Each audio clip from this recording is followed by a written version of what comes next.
أعوذ بالله من الشيطان الرجيم. بسم الله الرحمن الرحيم. هل أتى على الإنسان حين من الدهر لم يكن شيئا مذكورا إنا خلقنا الإنسان من نطفة أمشاج نبتليه فجعلناه سميعا بصيرا إنا هديناه السبيل إما شاكرا وإما كفورا. Sadaqallahul Aliyyul Azim. Dengan nama Allah, Tuhan yang Maha Pemurah lagi Maha Mengasihani. Bukankah telah berlalu kepada manusia satu ketika dari masa, sedang ia tidak menjadi sesuatu benda yang boleh disebut pun. Maka, mengapa kaum musyrik itu mengingkari hari akhirat? Sesungguhnya kami telah aturkan cara mencipta manusia bermula dari air mani yang bercampur dari parti benih lelaki dan perempuan. Serta kami telah mengujinya dengan kewajipan-kewajipan. Oleh itu, maka kami jadikan dia berkeadaan mendengar dan melihat. Keadaan itu tidak mencukupi, maka sesungguhnya kami telah berikan hidayah melalui akal dan Rasul akan jalan-jalan yang benar dan jalan-jalan yang salah. Sama ada mereka menjadi orang-orang yang bersyukur dan taat, ataupun ia berlaku kufur dengan mengingkari kebenaran atau menderhakainya. Assalamualaikum warahmatullahi wabarakatuh. Bismillahirrahmanirrahim. Alhamdulillah. Alhamdulillahirabbil alamin wassalatu wassalamu ala asyrafil anbiya'i wal mursalin wa ala alihi wa sahbihi ajma'in. Alhamdulillah, syukur kehadrat Allah Subhanahu Wa Taala. Bersama-sama kita pada awal hari ini, kita dapat bersama-sama mempersiapkan diri kita, melengkapkan jiwa kita, roh kita dalam rancangan Tanyalah Ustaz. Dan dalam rancangan ini insya-Allah kita dapat memulakan hari kita dengan sesuatu benda yang sangat baik. Sebab kita tahu roh kita, jiwa kita ini perlukan kepada makanan, baja dan kekuatan. Dan sebenarnya makanan, baja dan kekuatan yang terbaik sebenarnya ada insya-Allah dengan kita membaca ayat Allah, kita mendengar ayat Allah Subhanahu Wa Taala, kita duduk dalam halaqah ilmu, kita duduk dalam majlis ilmu, dan apatah lagi kita duduk dalam apa yang disebut sebagai anak kunci ilmu, as-su'al, ya, Tanyalah Ustaz, rancangan untuk kita menggembar-gemburkan agar ilmu itu benar-benar masuk dalam roh dan jiwa kita.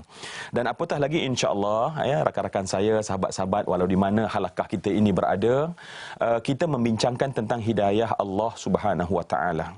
Dan kita muqaddimahkan dengan membaca ayat Allah Subhanahu Wa Taala, betapa Allah Subhanahu Wa Taala menyatakan, Inna hadainahu sabila imma syakiran wa imma kafura.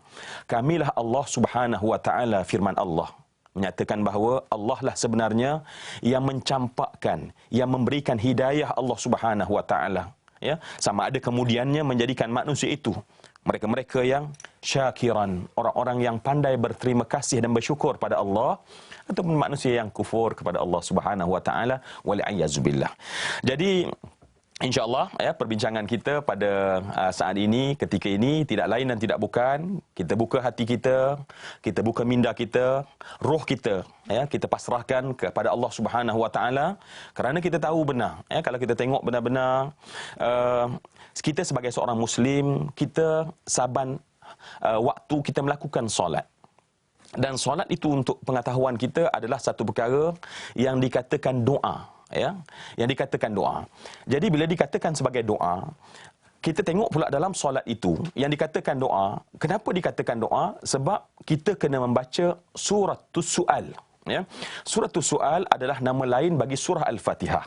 Dan nama lain bagi surah Fatihah dinamakan surah Su'al kerana dalamnya ada doa.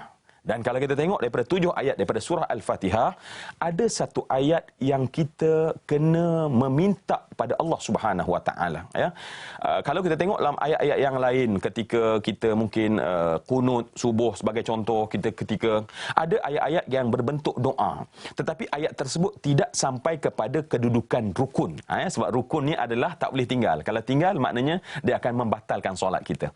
Jadi dalam surah Al-Fatihah itu ada satu ayat, ya, daripada 7 ayat itu ada 1 ayat saja yang disebut sebagai ayat meminta.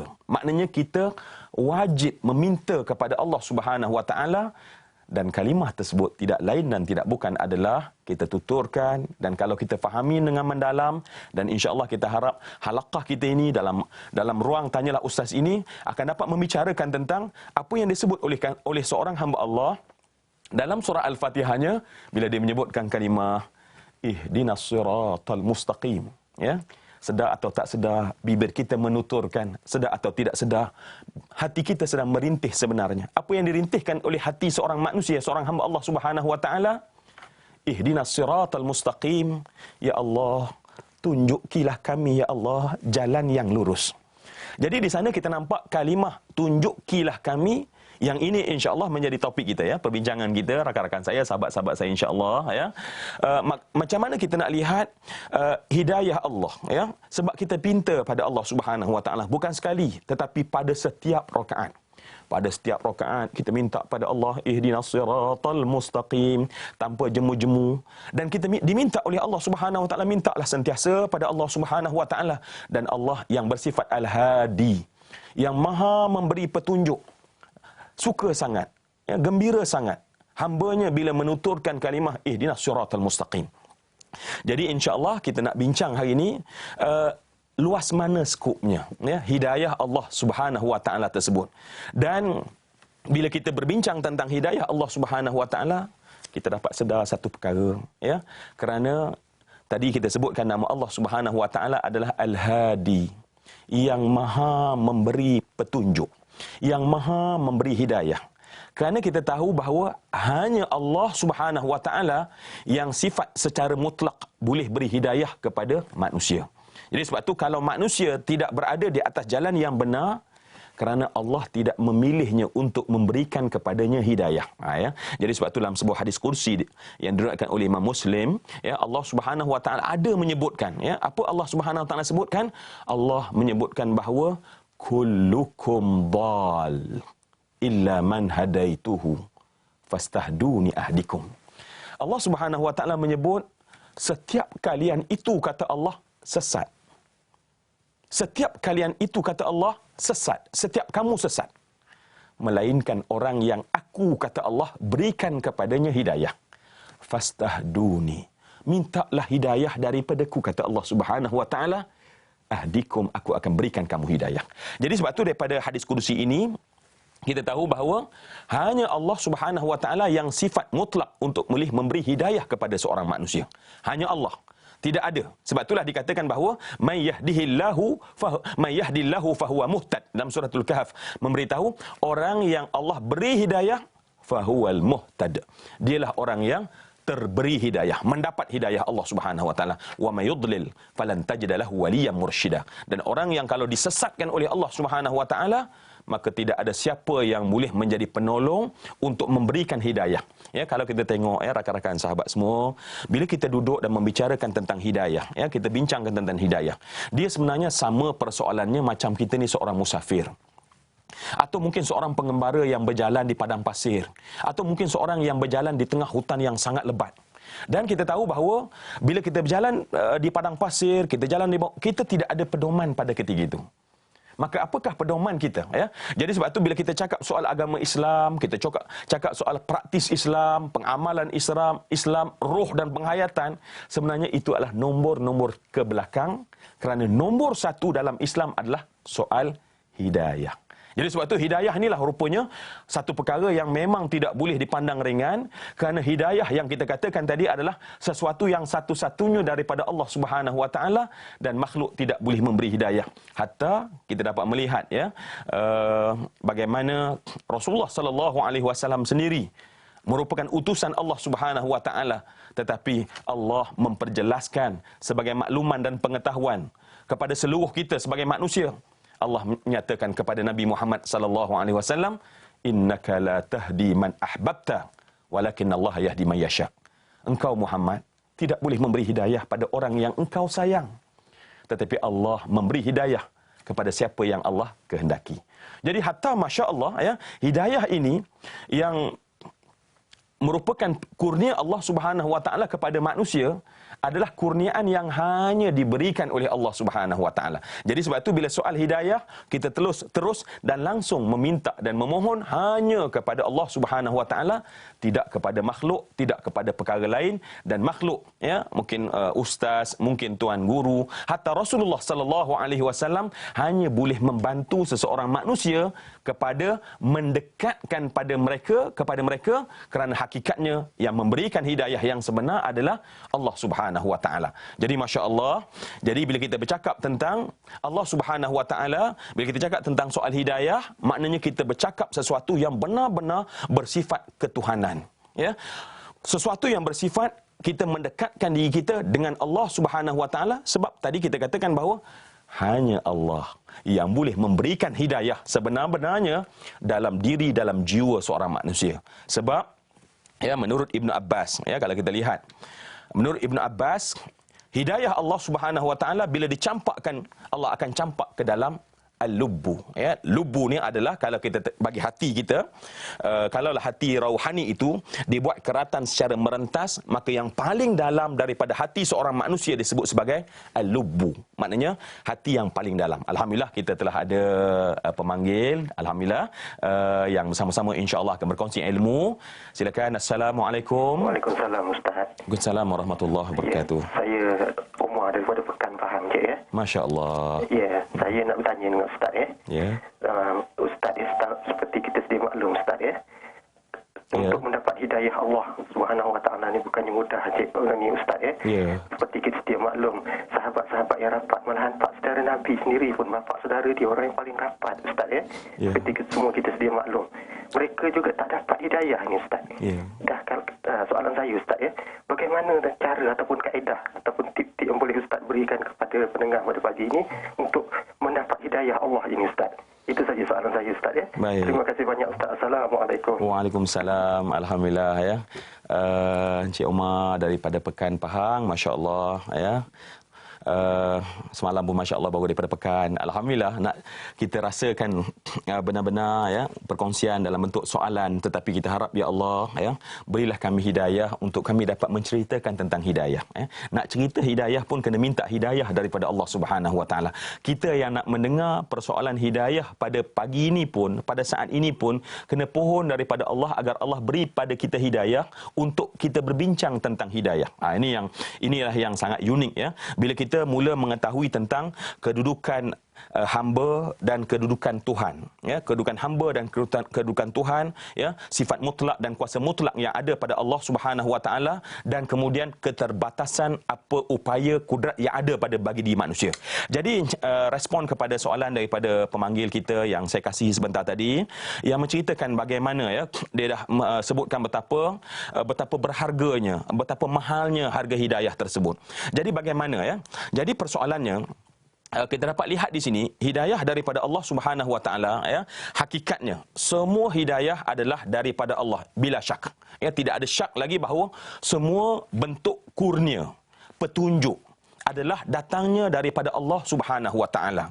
Dan bila dia datang daripada Allah, maka orang yang dikurniakan, ya, disebut sebagai dia adalah wahbiyah, ya, kurniaan daripada Allah Subhanahu wa taala kepada hamba yang Allah kehendaki. Ya, sebab tu tadi kita bacakan ayat Allah Subhanahu wa taala, innaka la tahdi man ahbabta walakinnallaha yahdi may yasha, ya. May yasha di situ ialah siapa yang Allah kehendaki. Dan orang yang dikurniakan oleh Allah hidayah, dia dikira sebagai mendapat wahbiyah, ya, kurniaan daripada Allah Subhanahu wa taala. Jadi kita nampak di sini bahawa memang bila datang daripada Allah, harganya, nilainya sangat mahal. Mahal sangat, ya. Sebab saya pernah jumpa seorang kawan, masya-Allah. Saya masuk dalam ruang tamunya, saya sangat terkejut sebab dikacakan, dalam kaca tu satu pen kilometriko, ya. Dan saya pun tertanya-tanya dalam hati, kenapalah pen kilometriko ni sampai diletak dalam bekas kaca, diletak dalam ruang tamu dia? Apa istimewanya pada pen yang mungkin kita boleh beli di mana-mana? Dan kemudian dia kata apa dia? Sebab pen ni kebetulan, ya, dia ada satu majlis yang di Pertuan Agong pada ketika itu hadiahkan dia pen ni. Masya Allah. Pen sama macam orang lain, tapi oleh kerana yang menghadiahkannya adalah yang di-Pertuan Agong, dia ambil, disimpan dalam rumahnya sebagai kenang-kenangan untuk cucu cicit cuik capik dia. Maknanya nak bagi tahu masa Allah, bila satu benda itu adalah kurniaan daripada yang maha hebat, maka benda tersebut jadi hebat. Jadi sebab tu bila kita cakap hidayah tadi, kita kena nampak terlebih dahulu. Orang yang kalau dia nak, bagaimana cara kita nak mendapat hidayah, terlebih dahulu dia kena rasa bahawa hidayah ni berharga terlebih dulu. Jadi tips yang pertama kalau kita nak mendapat dan mengekalkan hidayah, ya. Sebab yang bertanya dan kita yang duduk dalam halakah, ya, kita kalau tak dapat hidayah daripada Allah Subhanahu Wa Taala, tak mungkin kita akan boleh duduk sama-sama tekun duduk di hadapan televisyen, duduk dalam halakah ini, tidak mungkin. Jadi sebab itulah perasaan yang kena ada benar-benar adalah kita menghargainya, dan untuk kita lebih mendalam, insya-Allah kita perlu sambung dan bertemu lagi selepas daripada ini, insya-Allah. Alhamdulillah, ya, rakan-rakan saya, sahabat-sahabat yang saya kasih sekalian, yang sama-sama alhamdulillah tekun dalam rancangan Tanyalah Ustaz di TV9 ini. Alhamdulillah, ya, kita sebentar tadi, ya, kita dengar pemanggil Encik Omar daripada Pekan yang meminta, ya, dan insya-Allah, ya, kita akan respon kerana inilah ruangan untuk kita semua, ya, supaya kita dapat mendalami sesuatu ilmu dan bentuk soal dan jawab. Dan tadi ditanyakan tentang tips, ya, secara ringkas saya sebutkan bahawa tips untuk kita mendapat hidayah daripada Allah Subhanahu Wa Taala, tadi saya sebutkan bahawa perlu kita menghargai hidayah tersebut. Kita sepatutnya ada masa dalam hidup kita menangis sebenarnya, merasai betapa berharganya hidayah yang Allah beri. Kita kena jadi macam para sahabat. Sayyidina Omar tidak pernah renti-renti menangis, tak pernah berhenti menangis. Kenapa? Sebab merasai betapa bertuahnya diri terpilih sebagai seorang Muslim, bertuahnya menjadi seorang mukmin. Ini kita tengok. Dan kemudian kena hargai. Orang yang menghargai hidayah, insya-Allah hidayah itu kekal dengan dia. Kemudian kita, tips yang berikutnya adalah kita kena dekat dengan sumber hidayah itu. Tadi kita kata sumber hidayah adalah daripada Allah. Jadi sumber hidayah yang mendekatkan kita dengan sumber hidayah adalah, yang pertama adalah kalamullah. Jadi sebab tu kalau orang nak dapat hidayah, kena dekat dengan sumber kalamullah. Jadi kalamullah inilah disebut sebagai hudalil muttaqin. Dan kemudian sumber hidayah Allah juga adalah daripada pesuruh Allah. Kalau tadi adalah kalamullah, yang kedua adalah Rasulullah sallallahu alaihi wasallam. Jadi sebab tu dua ini insya-Allah kita dekat sentiasa, banyakkan habis, insya-Allah kita akan mendapat dan kekal dalam hidayah Allah Subhanahu Wa Taala. Baik, kita terus respon kepada email-email yang dikirimkan oleh sahabat-sahabat kita, insya-Allah, ya. Yang pertama sekali, alhamdulillah sekali lagi daripada Kuantan Pahang, ya, daripada Encik Muhammad Rizwan Ismail. Assalamualaikum Ustaz, ya. Allah memberikan hidayahnya dalam pelbagai bentuk. Ada yang mendapat pengajaran atau ikhtibar, ya, ikhtibar selepas sesuatu insiden, dan ada yang mendapat musibah dahulu sebelum mendapat hidayah daripada Allah Subhanahu Wa Taala. Baik, persoalannya, adakah ini semua bergantung kepada keimanan, kejahilan, dan bagaimana Allah Subhanahu Wa Taala nak menguji seorang insan itu di muka bumi ini? Baik, kita nampak di sini, kita melihat bahawa persoalan yang dikemukakan tadi adalah bentuk-bentuk hidayah. Sebab mungkin dalam pengalaman kita tengok dalam kehidupan manusia seharian, ya, apabila kadang-kadang Allah sayang pada seorang manusia yang nampaknya lalai, alfa dan lupa, kemudian Allah Subhanahu Wa Taala berikan sedikit musibah, kesakitan, kemalangan, bencana, satu krisis. Mungkin dia seorang ahli perniagaan, ketika dia maju jaya, dia lupa, tiba-tiba berlaku gugatan dalam perniagaannya dan kemudian perniagaannya jatuh. Baik, memang ada keadaan-keadaan menurut ilmu Allah, ya, wallahu alam, dalam ilmu Allah Subhanahu Wa Taala, Allah sentiasa maha tahu dalam bagaimana nak memberi hidayah pada siapa yang Allah kehendaki. Tetapi memang ada di kalangan ulama yang memberikan dan mengkategorikan hidayah itu terbagi pada dua. Yang pertama disebut sebagai hidayah intibahah. Yang kedua disebut sebagai hidayah istiqamah, ya. Hidayah intibahah, sebab intibah bermaksud mengejutkan, ya, awaken, menyedarkan seorang manusia daripada kelalaian dan kealfaan dia. Dan sebab tu Allah Subhanahu Wa Taala memberi pelbagai asbab, cara yang boleh menjadikan seseorang itu mendapat hidayah intibah tersebut ataupun hidayah intibah tersebut, yang mungkin dikenakan baginya satu kecelakaan, Allah mungkin berikan padanya satu musibah, tetapi semua itu dia kategorikan sebagai intibahah ataupun yang mengejutkan seorang. Sebab Sayyidina Ali berkata, an-nasu niyamun idza matu fantabahu. Manusia ni kebiasaannya adalah, sifatnya adalah tidur, lalai, alfa dan lupa. Sebab itu dalam dalam tidur itulah dia tak suka nak bangun. Tetapi kematianlah yang mengejutkan dia. Sebelum kematian itu datang untuk mengejutkan dia, maka hidayah intibah ini datang. Jadi insya-Allah bagi Encik Muhammad Rizwan Ismail, insya-Allah ya, sebenarnya memang berlaku Allah memberikan hidayah yang dikatakan sebagai intibah tersebut. Jadi kita tengok pada email yang berikutnya daripada rakan kita yang seterusnya adalah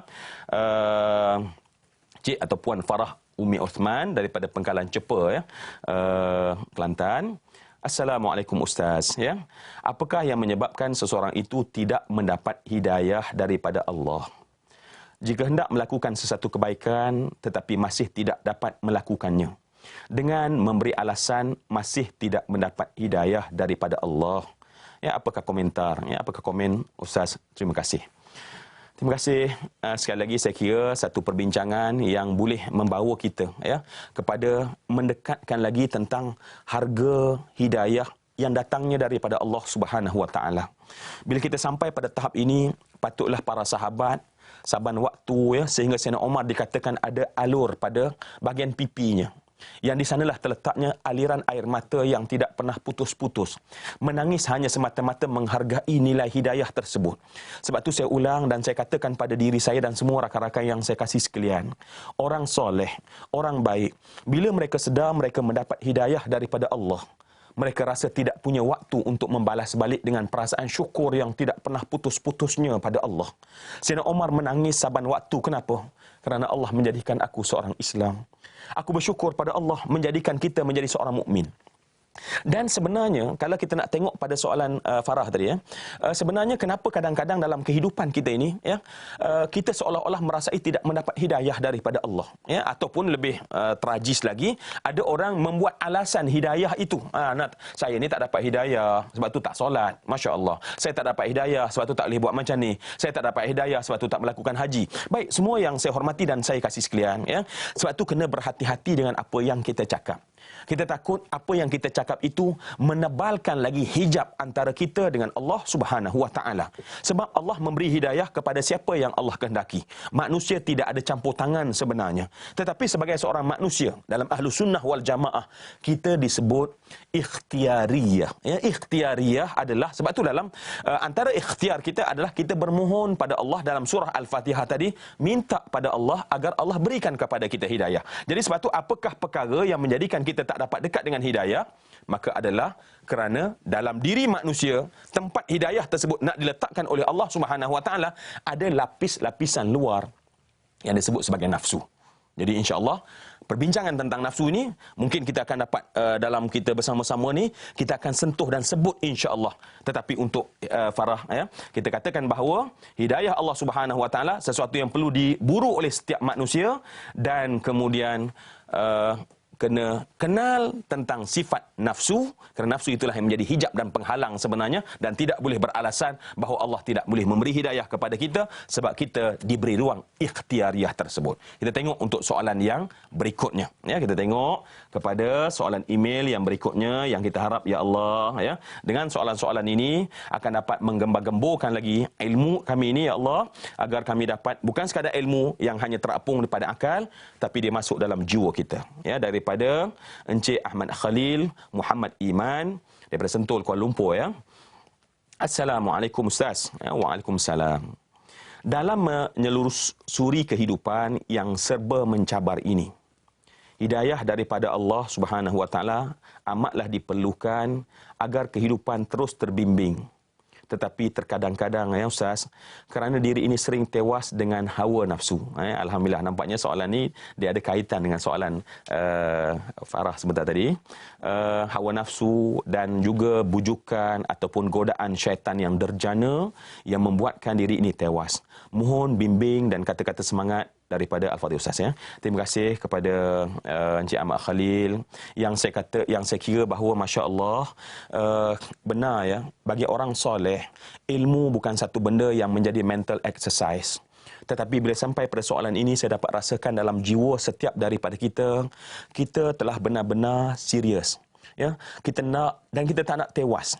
Dan kita tahu benar-benar bahawa dalam kehidupan ya, Nabi SAW menyebutkan dalam hadis yang diriwayatkan oleh Imam Muslim dan Imam Tirmizi, kata Nabi SAW, wal ajizu man atba'a nafsahu hawaha wa tamanna 'ala Allahil amani. Dalam hadis itu Rasulullah sallallahu alaihi wasallam memberikan, memperkukuhkan apa yang telah disebutkan oleh Cik Ahmad Khalil sebentar tadi tentang bagaimana kata Nabi orang yang lemah. Ya, kata Nabi memberi kategori ada manusia yang kata Nabi ajiz, orang lemah kata Nabi. Siapa orang lemah pada pandangan Nabi? Man atba'a nafsahu hawaha. Orang yang sentiasa menurut bujukan hawa nafsunya. Sedangkan nun di lubuk kalbunya, ya, di dasar hatinya nak menjadi seorang hamba Allah yang baik, nak tahajud, ya, tengok balik, ya. Kita tengok dari tahun 2000 dulu, masya-Allah, ada rupanya aku tahun ni kalau boleh nak tahajud setiap malam, tapi tahun 2000 dah berlalu, dah 12 tahun dah, masya-Allah, sampai hari ni terkejut hanya tengok bola waktu malam, tapi tahajud belum lagi. Nak cerita kenapa tak boleh? Niat dah kuat, azam dah kuat, tetapi masya-Allah, kerana kita tak pernah nak layan dan menguruskan hawa nafsu. Jadi sebab tu, ya, Encik Ahmad Khalil dan rakan-rakan saya, sahabat yang saya kasih sekalian, sebab itulah bila kita bercakap soal hidayah, dia adalah satu yang bersifat holistik. Holistik bermaksud maknanya ia adalah persoalan yang ia tu kaitannya adalah kena dengan persoalan diri kita. Dan bila persoalan diri, kita kena bincang tentang nafsu, ya. Bagaimana nafsu, dan di sanalah kita pentingnya kita mendekatkan diri dengan iman, kita dekatkan diri dengan perkara-perkara kebaikan, dan insya-Allah banyak lagi sebenarnya perkara-perkara yang boleh kita tengok rahsia yang ada di sebalik perbincangan hidayah ini dan juga hawa nafsu yang ada dalam diri kita yang menjadi penghalang tersebut. Jangan ke mana-mana, kita terus berbincang dalam soal jawab ini dan bertemu lagi selepas ini insya-Allah. Alhamdulillah, ya, rakan-rakan, sahabat-sahabat saya yang saya kasih sekalian, bersyukur kita kehadrat Allah Subhanahu Wa Taala, ya, kita masih lagi bersama-sama. Maknanya kalau kita masih bersama, kita sama-sama rasa ingin menggali sesuatu yang ada kaitan tentang hidayah, dan kita tahu bahawa sebenarnya dalam permusafiran seseorang yang nak dekat diri dengan Allah Subhanahu Wa Taala, hidayah adalah nombor satu. Tanpa hidayah daripada Allah Subhanahu Wa Taala, kita tidak akan ke mana-mana sebenarnya. Manusia, ya, kadang-kadang kita dalam sibuk dalam pencarian perjalanan kembara kita di atas muka bumi ini, tapi kadang-kadang kita lupa tentang kompas di tangan kita. Dan kompas itulah hidayah daripada Allah Subhanahu Wa Taala. Cuba bayang bagi seorang yang mengembara di padang pasir tetapi dia membuang kompasnya. Apa yang berlaku pada ketika itu? Dia telah hilang pedoman dalam hidup. Jadi sebab itulah perkara ini kita kena tengok penting sangat dalam kehidupan. Kalau tak penting, kenapakah kalau tidak penting, kenapa Allah minta kita minta selalu berulang-ulang kali? Paling tidak 17 kali kita kena minta pada Allah, tunjuklah kami ya Allah jalan yang lurus. Dan kita tahu ulama memberitahu bahawa lawan bagi hidayah adalah dhal. Lawan bagi hidayah adalah sesat. Artinya kesesatan akan berlaku bila seorang tak dapat hidayah daripada Allah Subhanahu Wa Taala. Tadi kita sebutkan bahawa jangan main-main kita kata bahawa saya ni tak dapat hidayah lagi.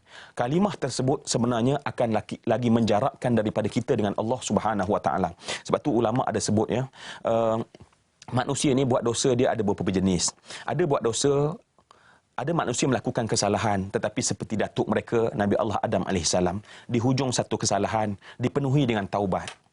Dan dia akhirnya mendapat hidayah daripada Allah. Ada lagi satu makhluk Tuhan yang sangat rapat juga dengan Allah asalnya, yang namanya Azazil. Lakukan satu kesalahan, tetapi di hujung kesalahan itu kesombongan dan ketakburan.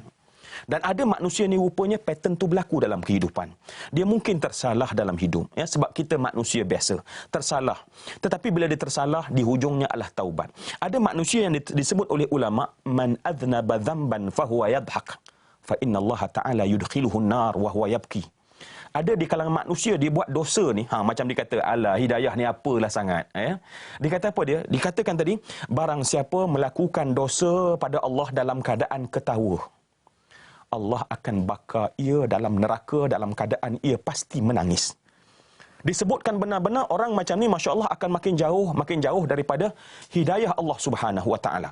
Jadi sebab itulah saya sebutkan tadi perkara ini kita bincang dan kita nampakkan. Dan kita nak hargai benar-benar hidayah ini, sebab kalau tak dapat hidayah, bukan ada pilihan kedua. Pilihan kedua adalah sesat. Dan bila sesat dan orang yang disesatkan oleh Allah, maka tak ada siapa di atas muka bumi ini yang boleh tolong memberi kawan, menunjukkan kepada kita jalan. Allahu Akbar. Dan Alhamdulillah, ya, kita telah ada pemanggil sakat ini, dan semoga ya Allah pemanggil kita akan terus bersama dengan kita dalam perkongsian ini. Silakan. Waalaikumsalam warahmatullahi wabarakatuh. Saya Ahmad Halim daripada Tasik Melugok, Pulau Pinang. Allahu Akbar ya. Orang Saya Penang. nak tanya satu soalan. Apakah untuk mendapatkan hidayah ni kita hanya menunggu tanpa berusaha? Okey. Assalamualaikum. Baik, terima kasih. Alhamdulillah Encik Halim tadi ya. Alhamdulillah, okey. Encik Halim daripada Penang, alhamdulillah jauh ya daripada Kuala Lumpur ni, tetapi alhamdulillah dalam halakah kita menunjukkan masya-Allah rapatnya kita, ikatan kita kuat sekali dalam ukhuwah Islamiah ni sehingga kita duduk bersama-sama. Dan soalannya adalah ya, adakah ya, ini juga satu persoalan ya. Sebab bila kita sedar bahawa hidayah tu daripada Allah, seolah-olah kita ni tak ada apa lagi dah yang nak kena buat. Hanya menunggu hidayah semata-mata.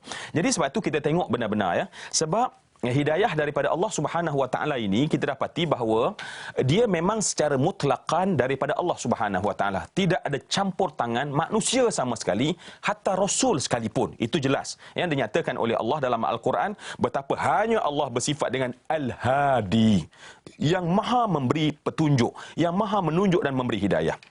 Tetapi persoalannya adalah bagi kita ni, bagi kita seorang Muslim, bagi kita seorang mukmin, adakah sebenarnya kita hanya nak mengharap dan tengadah menunggu semata-mata hidayah? Maka kerana itulah ya, kalau kita tengok ulama, saya sebutkan tadi pada soalan email rakan kita sebentar tadi bahawa hidayah daripada Allah terbagi pada dua.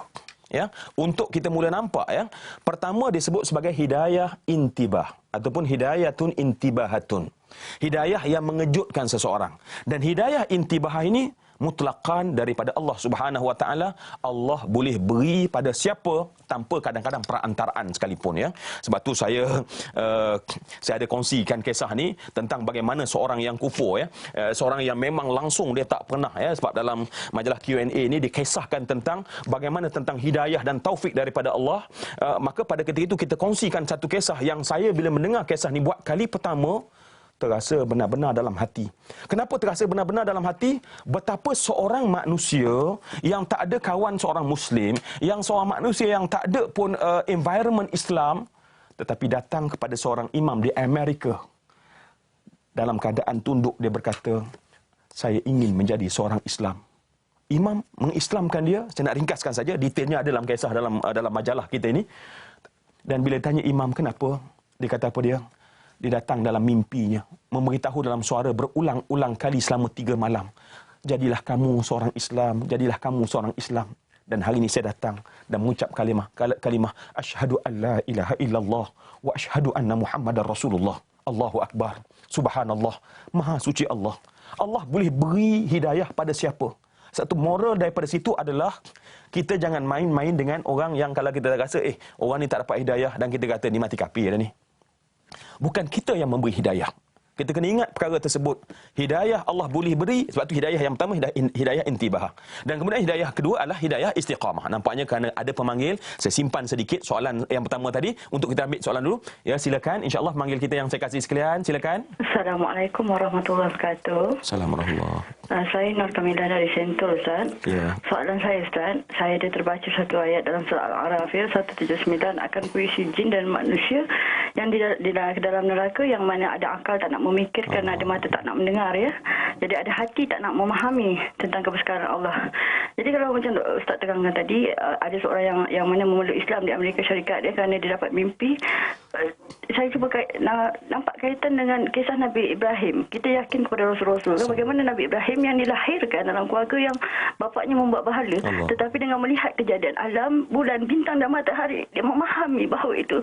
Dia kata apa? Sesungguhnya aku menyembah pada yang menjadikan Tuhan bulan dan matahari. So bagaimana kita nak dapat hidayah yang begitu? Ada mata memahami, melihat kebesaran Allah. Ada hati cuba memahami tentang hidayah petunjuk daripada Allah tu. Terima kasih Ustaz. Assalamualaikum. Ya, alhamdulillah. Terima kasih ya saudara pemanggil kita yang berkongsi, sebab kita tahu bahawa ilmu bukan satu perkara yang hanya terapung pada akal, tetapi yang menjunam dalam hati-hati kita.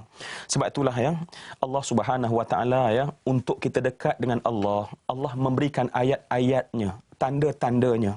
Dan sebab itulah kalau disebutkan oleh rakan pemanggil ya daripada Sentul tadi, Nur Kamilah tadi, menyatakan bahawa betapa Nabi Allah Ibrahim melihat alam ini, kemudian betapa dia dekat dan kian dekat dengan Allah Subhanahu Wa Taala.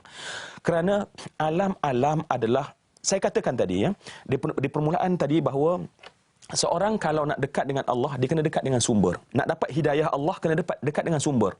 Sumbernya adalah Allah Subhanahu Wa Taala. Dan antara sumbernya lagi adalah, sumbernya Allah adalah Allah Subhanahu Wa Taala. Dan dekat dengan sumber adalah, yang pertama adalah kalamullah, ya, ayat-ayat Allah. Dan ayat-ayat Allah ni sebenarnya, dia ada dalam Al-Quran. Itu tertentu bilangannya. Ya, Allah Subhanahu Wa Taala turunkan. Tetapi ada lagi ayat-ayat Allah yang berupa seluruh makhluk ini yang merupakan ayatullah, tanda-tanda kepada kebesaran Allah. Yang pada ketika itulah Allah telah menjadikan seluruh alam makhluk. Sebab itulah yang kita sebut alhamdulillahi rabbil alamin. Kita tengok dalam tafsir, alam itu daripada kalimah alamun. Alamun itu bermakna bendera. Bendera ni maksudnya bila kita tengok satu bendera, kita tidak hanya terkasima dengan bendera tersebut. Tetapi kita nampak alam bendera bermaksud itu mewakili satu benda yang lain. Maknanya kita tengok gunung, ganang, awan, lautan. Kita tak nampak itu sebenarnya. Tetapi di sebalik itu adalah pencipta yang sangat hebat. Jadi sebab tu Allah berikan akal, yang disebutkan tadi daripada surah walahum qulubun la ya, punya hati yang tidak mengambil iktibar daripadanya, tak faham, la yafqahuna biha, yang punya mata tetapi tidak melihat dengannya, punya telinga tetapi tidak mau mendengar dengannya, adalah orang-orang yang membatas dirinya daripada melihat sumber hidayah Allah Subhanahu Wa Taala. Maka dengan sebab itu dia tidak mendapat hidayah daripada Allah Subhanahu Wa Taala. Wal a'yazubillah, ya. Dan kemudian di penghujungnya kesesatan, jalan akhirnya adalah neraka jahanam. Jadi sebab tu masya-Allah, ya. Jadi sebab itulah bila kita nampak persoalan ini, kita rasa kita perlu buka hati kita, ya. Kita perlu gunakan akal kita, pandangan kita, pendengaran kita, semuanya agar, ya, saya nak respon dengan segera persoalan yang dikemukakan oleh sahabat pemanggil kita tadi tentang hidayah yang kedua sesudah hidayah istiqamah adalah sesudah hidayah intibahah adalah hidayah istiqamah. Ya, sebenarnya istiqamah adalah hidayah. Orang tidak boleh istiqamah kalau tidak mendapat hidayah daripada Allah Subhanahu Wa Taala. Maka sebab tu ulama memberitahu kita, soalan respon kepada soalan pemanggil daripada Penang sebentar tadi, bahawa kita tidak boleh hanya mengharap, kerana mengharap adalah pada hidayah yang pertama. Adapun hidayah yang kedua, maka sebab tu dalam hidup ini, juga dalam kupasan yang kita kupas dalam majalah Q&A ini, kita kupaskan di sana ada yang disebutkan sebagai hidayah intibahah dan hidayah istiqamah melahirkan karakter manusia yang disebut sebagai muhajarah dan mujahadah, ya. Satu muhajarah, yakni orang yang bila diberikan oleh Allah intibahah, dia dapat satu turning point, maka dengan sebab tersebut dia ingin melakukan perubahan dalam kehidupan dia, dan kemudian tidak cukup perubahan dalam kehidupan tersebut, dia mula melalui jalan tersebut. Dan yang penting yang kedua, apa yang kedua? Kita perlu sambung dalam perbincangan kita dalam Tanyalah Ustaz sebentar nanti, insya-Allah. Alhamdulillah, sekali lagi seperti biasa dengan penuh rasa kehambaan kita menyatakan syukur, ya Allah, kerana Allah jualah sebenarnya yang memberikan kita hidayah, ya, hidayah taufiqiyah sampai kita dapat tekun bersama dalam halaqah ilmu di rancangan Tanyalah Ustaz di TV9 ni, untuk tak lain dan tak bukan, ya Allah, yang kami dambakan adalah mardatillah, hidayah yang berkekalan. Dan ya, sebelum kita berpisah sebentar tadi, saya ada menyebutkan bahawa tentang hidayah, ya, yang hidayah pertama tadi sangat ajaib dan luar biasa. Allah boleh beri pada siapa-siapa sebenarnya.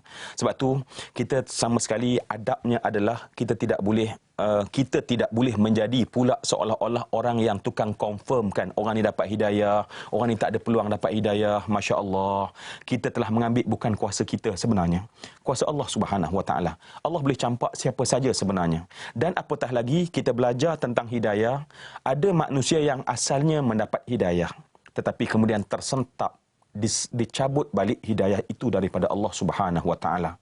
Ada dalam hadis disebutkan oleh Nabi SAW, fawalladhi nafsi biyadih, Nabi menyebutkan benar-benar demi jiwaku yang berada dalam genggaman Allah Subhanahu Wa Taala, ada di kalangan kamu, kata Nabi SAW, awalnya baik tetapi kemudian tidak mendapat hidayah daripada Allah Subhanahu Wa Taala. Baik, alhamdulillah, awal bagaimana kita ada pemanggil untuk menyambung dan memeriahkan lagi. Silakan pemanggil kita.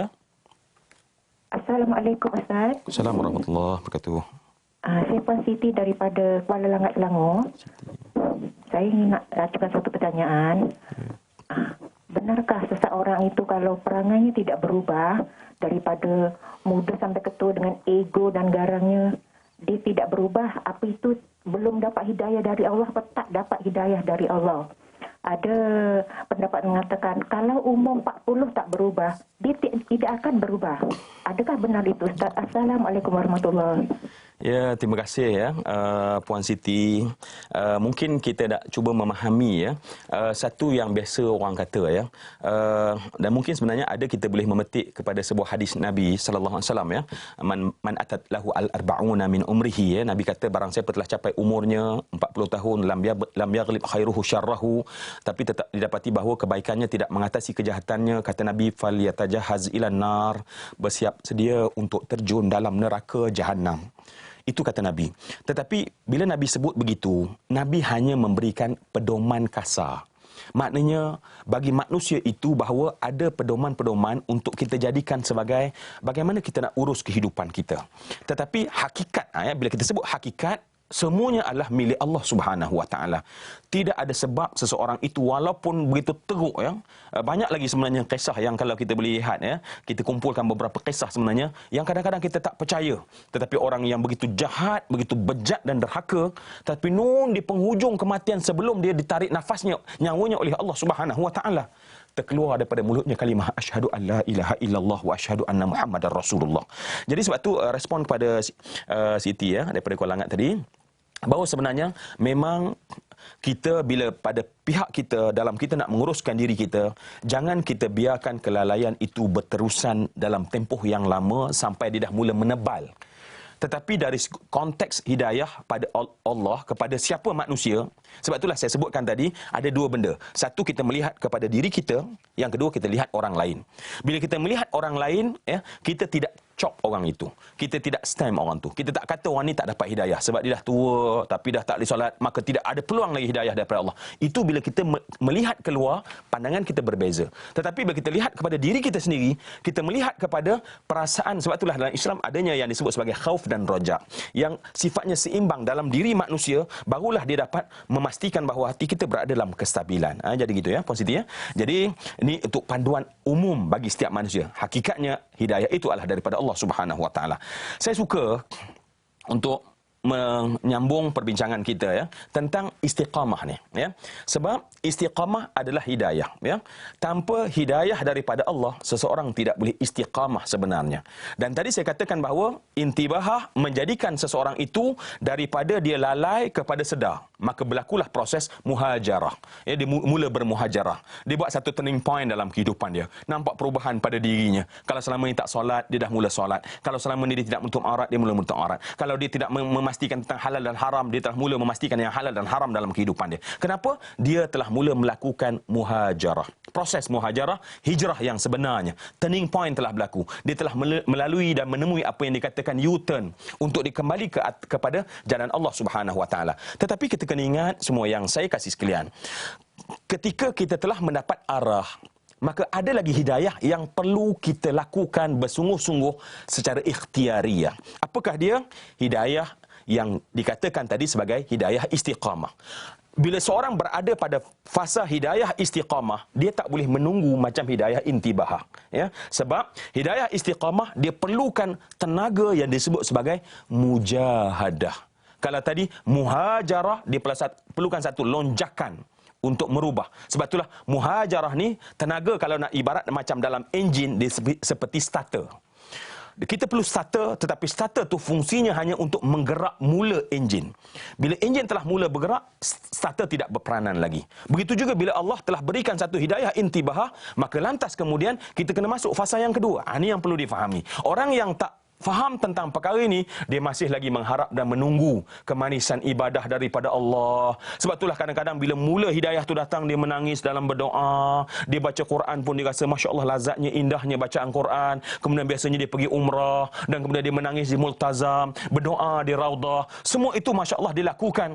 Tetapi dia lupa bahawa ada fasa berikutnya, yakni fasa yang lebih mencabar dalam nak meraih hidayah istiqamah, yakni mujahadatun nafas. Mujahadah. Maka sebab itu, kalau respon apakah yang kita perlu buat dalam fasa mujahadah adalah seseorang itu yang pertama sekali adalah dia mesti mula meneroka, mengasihi dan dekat dengan ilmu. Ini tidak dapat tidak.